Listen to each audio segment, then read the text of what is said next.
Second part human reproduction का। तो हमने देखा था एक्सटर्नल ग्लैंड में हमने पढ़ लिया था। तीसरा पॉइंट आता है हमारे पास गैमेटो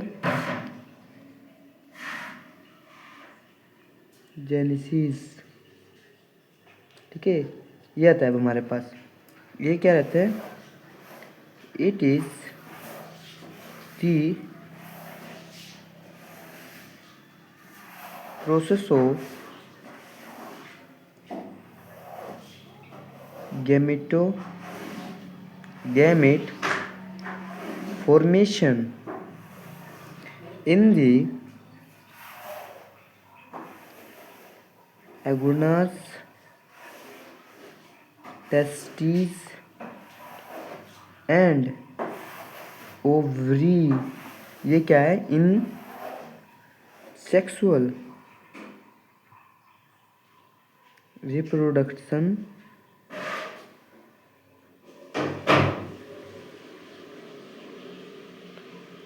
एनिमल। ठीक है, ये क्या है? रिप्रोडक्शन एनिमल्स है। फिर इसमें दो टाइप्स आते हैं गैमेटोस में।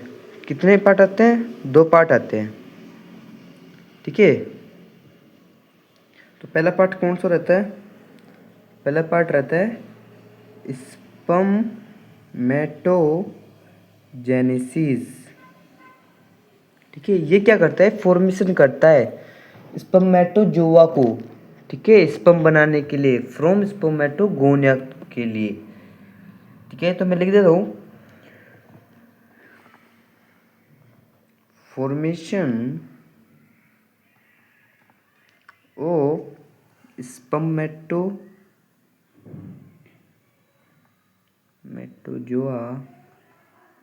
स्पर्म बनाता है। ठीक है, फ्रॉम स्पर्मेटोगोनिया। ठीक है, अब स्पर्मेटो दूसरा पार्ट देखते हैं, oogenesis। ठीक है, oogenesis क्या है? ये ओवम को फॉर्म करता है किसमें? जर्म सेल में। किसके अंदर? ओवरी के अंदर। ठीक है, इतना सा बात याद रखना है। फॉर्मेशन ऑफ ओवम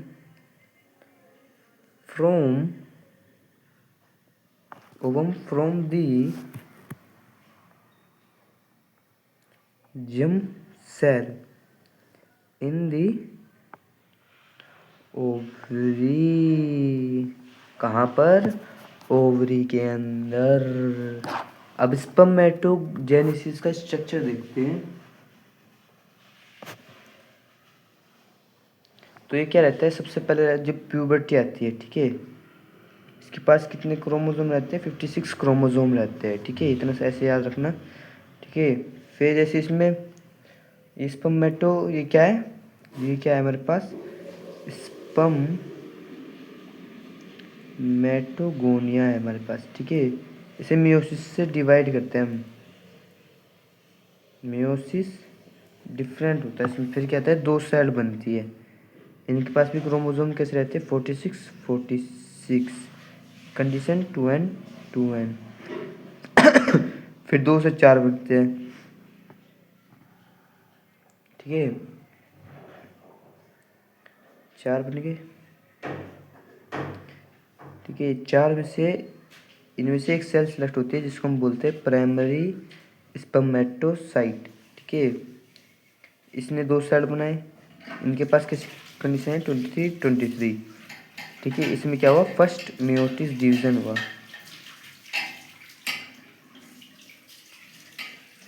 फिर इसने क्या किया? इसने 2 सेल बनाए। फिर इसमें से एक सिलेक्ट हुई। एक सेलेक्ट होने से फिर क्या हुआ? इन दोनों में से दो सेल इन्होंने बनाए। फिर क्या बनते हैं? स्पम्प्स बनते हैं। ठीक है, ये जो 2 सेल थी, यहाँ पे फर्स्ट मियोसिस हुआ। इन 2 सेल को क्या बोला जाता है? Secondary spermatocyte. फिर क्या बनता है? स्पर्मेटिस। फिर आखिर में क्या आता है? स्पर्मेटोजोआ जो क्या बनाते हैं, स्पम्प बनाता है। ठीक है, ना समझ में आया। इनकी कंडीशन 23 होती है। ठीक है,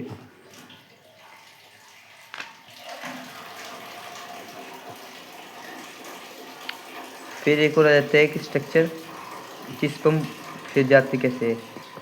ये डायग्राम किसका है, secondary view of seminiferous tubule का इसे लार्ज करके दिखाया गया है। ठीक है, देखो ध्यान से कि कैसे लार्ज करके दिखाया गया है। तो जैसे ये हमारे पास नीचे है, हमारे पास एक चीज़ है।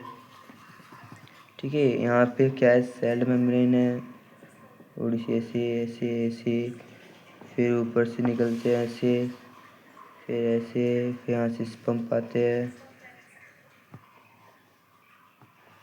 ठीक है, यहाँ न्यूट्रिशन होता है प्रोवाइड, जिसे पंप आता है। फिर ये सेल होती है,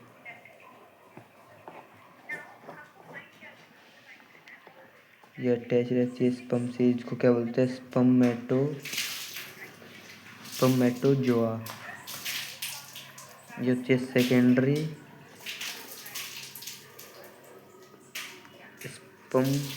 स्पर्मेटोसाइट। ये होती है प्राइमरी PS। ये होती है सर्टोलिक सेल, ये वाली सर्टोलिक सेल। ये होती है हमारे पास स्पर्मेटोगोनियम। ठीक है, ये होता है स्ट्रक्चर सिंपली। अब हम पढ़ेंगे स्ट्रक्चर ऑफ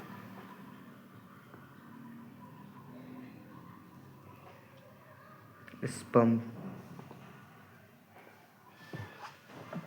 ऊपर क्या होता है, एक हेड प्रेजेंट होता है।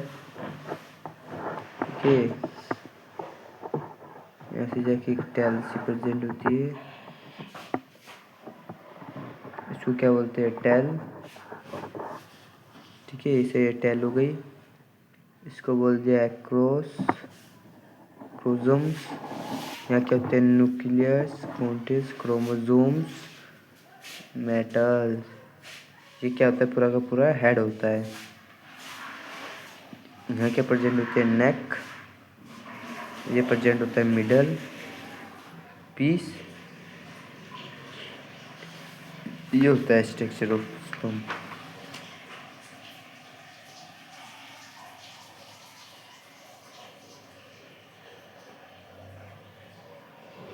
अब हेड क्या रहता है, हेड जो रहता है वो लार्ज रहता है। ये हम बोल सकते हैं लार्ज या फिर एनलार्ज। ठीक है, सेकंड रहता है हमारा नेक। नेक क्या होता है, प्रोक्सिमल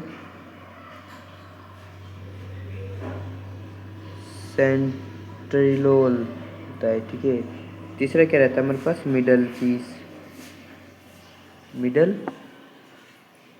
पीस जो क्या काम करता है, ये काम करता है मोटिवेट करता है, मूव करा, एनर्जी प्रोवाइड करता है। सिंपली याद रखो, एनर्जी प्रोवाइड।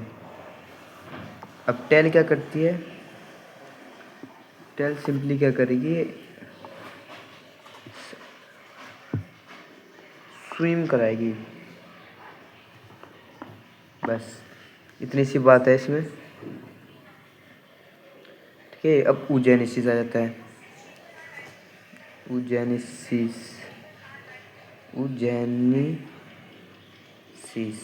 ठीक है। अब ऊजेनेसिस में ये रहता है, पहले प्यूबर्टी आती है, फिर 2 सेल रहते हैं, फिर 4 होते हैं, उसमें से एक लार्ज होती है, फिर वो होती है,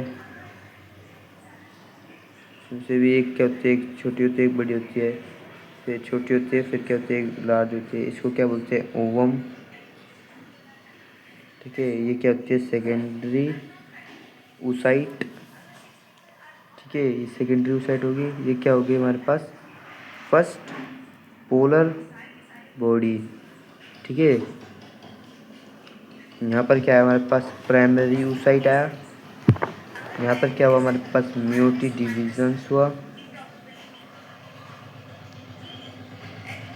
ठीक है, इतनी सी बात थी, इसमें ये ध्यान रखनी है बस। अब इसमें दो फेसेस आते हैं। एक फेस आता है कौन सा, पहला फेस रहता है मल्टीप्लिकेशन फेस। इसमें क्या होता है, oogenesis क्या रहता है, ड्यूरिंग करता है कि इसलिए डेवलप स्टेज के लिए। ठीक है, तो मैं सिंपली यही बात लिखता हूँ, oogenesis इज डेवलपमेंट स्टेज के। सेकंड क्या रहता है, ग्रोथ फेज। सेकंड रहता है ग्रोथ फेज। अब ग्रोथ फेज क्या रहता है, मतलब कि इसमें ये रहता है जो प्राइमरी उस साइड रहता है ना, वो सराउंडेड में घूमता रहता है। तो मैं लिख देता हूँ, primary oocyte then gets surrounded by layer of granulosa cells। ठीक है, फिर आती है मैच्यूरेशन साइकिल। क्या आती है, मैच्यूरुला साइकिल। ठीक है, मैच्यूरेशन साइकिल में होता क्या है, ये एक सीरीज है जो चेंज होती है रिप्रोडक्टिव ऑर्गन्स में। ठीक है, मैं लिख देता हूँ, दी राइमेटिक series of change that occur in the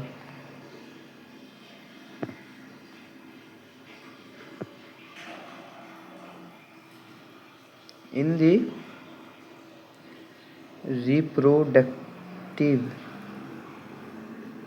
organ।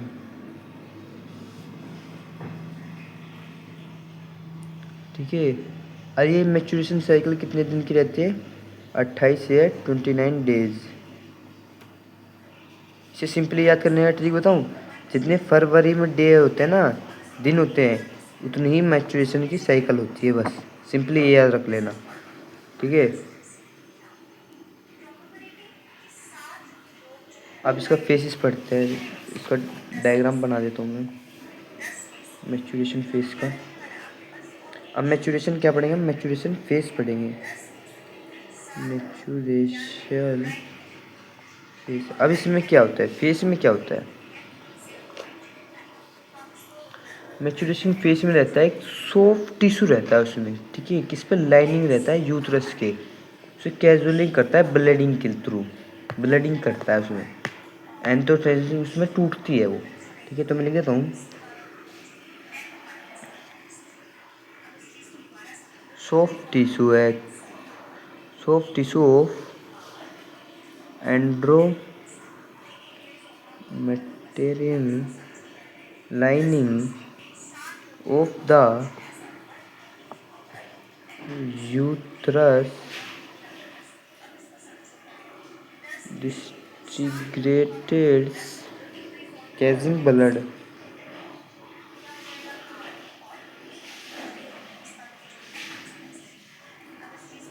ठीक है, ये कितने दिन तक रहती है, ये लास्ट 3 to 5 डेज।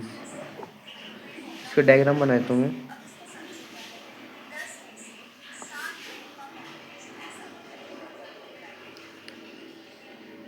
एक लेयर हो गई, ये दूसरी हो गई।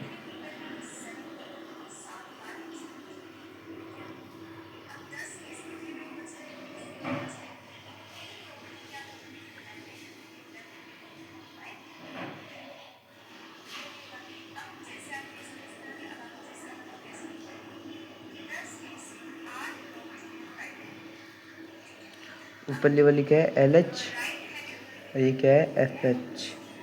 ठीक है, ये डेवलप होता है फॉलिकल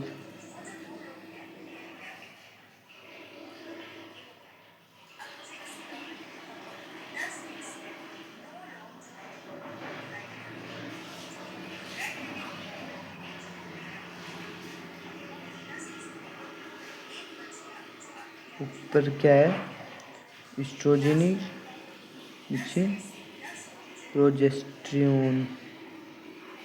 मैच्योरेशन साइकिल जैसे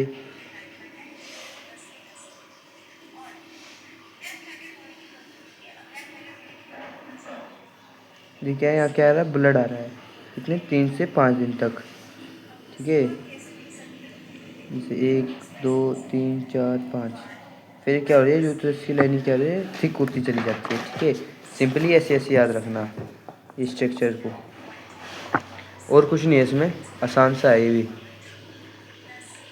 अब हम पढ़ते हैं फर्टिलाइजेशन।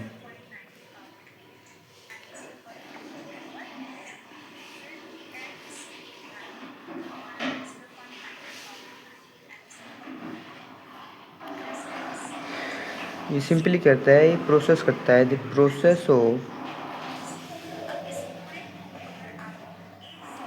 प्रोसेस ऑफ फ्यूजन, किस फ्यूजन ऑफ स्पर्म यानी कि मेल गैमेट, ठीक है, विद द ओवम यानी कि फीमेल गैमेट, ठीक है, इज कॉल्ड फर्टिलाइजेशन। ठीक है, सिंपली सी डेफिनेशन है, याद हो जाएगी।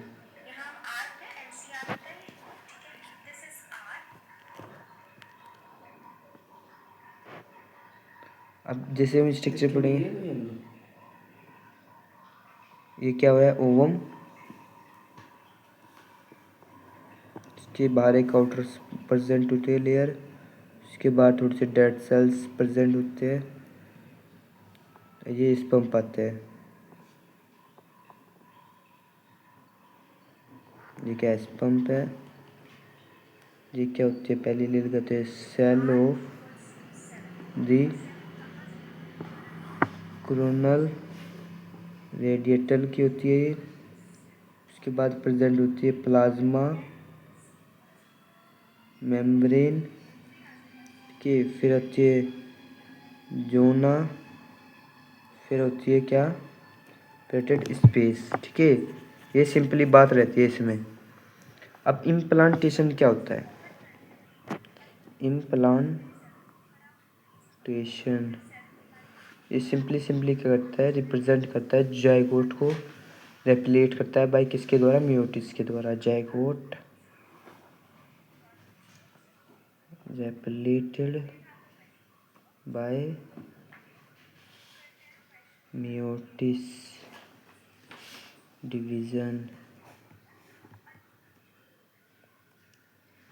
ठीक है, जैसे कि ये रिजल्ट इसका कैसा आता है, 2 4 8 16 32 64। अब हम 16 को क्या बोल रहे हैं, डॉटर सेल बोलते हैं। ठीक है, इसी को क्या कहते हैं, ब्लास्टोसिस्ट। ठीक है,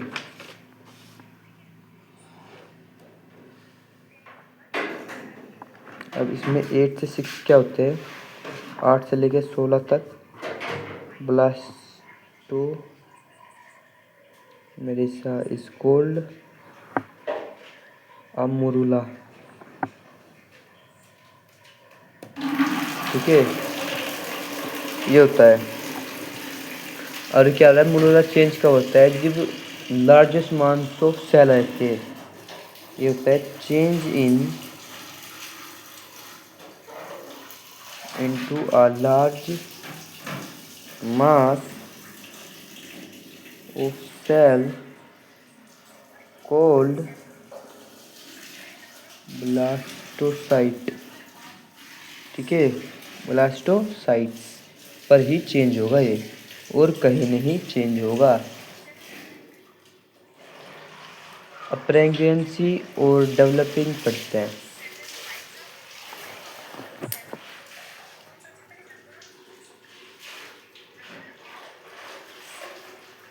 प्रेगनेंसी एंड एम्ब्रियोनिक डेवलप। ठीक है, ये क्या होती है, जो सेल होती है वो ट्रोपल ब्लास्ट पर different of inner layer and outer layer. लिख दे तुम्हें दी cells of the trophoblast different into an inner layer and outer layer। ठीक है, ये क्या अटैच होती है बॉडी के मटेरियल ऑफ प्लेसेंटा। ठीक है, इसके फंक्शन क्या रहते हैं प्लेसेंटा के? पहला फंक्शन है ये प्रोवाइड करता है किसी न्यूट्रिशंस को, न्यूट्रिएंट्स को और ऑक्सीजन को। ठीक है, किसमें डेवलप हो, जब डेवलप होता है, डेवलप एम्ब्रियो। सेकंड रहता है इसका, ये रिमूव करता है, किसे रिमूव करता है? वेस्ट मटेरियल को और CO2 को। किसके द्वारा? एम्ब्रियो के द्वारा। ठीक है, ये सिंपली 4 बात है, ये ऐसे याद रखना है। ठीक है, अब एम्ब्रियो सेक बनता कैसे? अब ऊन के अंदर उसके बाहर एक तो होती है कौन सी? आउटर लेयर होती है जिसको हम बोलते हैं एक्टोडेर्मिस। दूसरी लेयर होती है इनर जो उनसे होती है एंडोडेर्मिस। ठीक है, और तीसरी होती है मिडल लेयर। ठीक है, तो इनर मास सेल का क्या रहता है, वो 1 मंथ में क्या करता है, उस बच्चे का हार्ट चमक जाता है। पहले महीने में क्या होता है, बच्चे का 1 मंथ उसका हार्ट चमकता है। ठीक है, सेकंड महीने में क्या होता है, उसके कुछ फिटस डेवलप हो जाते हैं या लिम्स। ठीक है, फिर तीसरे महीने में क्या होते हैं, ऑर्गन सिस्टम आने लगते हैं, ऑर्गन सिस्टम। फिर 6th मंथ में क्या होते हैं, उसकी हेड हेयर आने स्टार्ट होते हैं, हेड हेयर आने स्टार्ट होते हैं। फिर 9th मंथ में क्या होता है, डिलीवरी हो जाती है। ठीक है, ये बात सिंपली याद रखना। ये हमारा चैप्टर यहाँ पे क्या होता है, ख़त्म होता है, इसका सेकंड पार्ट भी। ठीक है।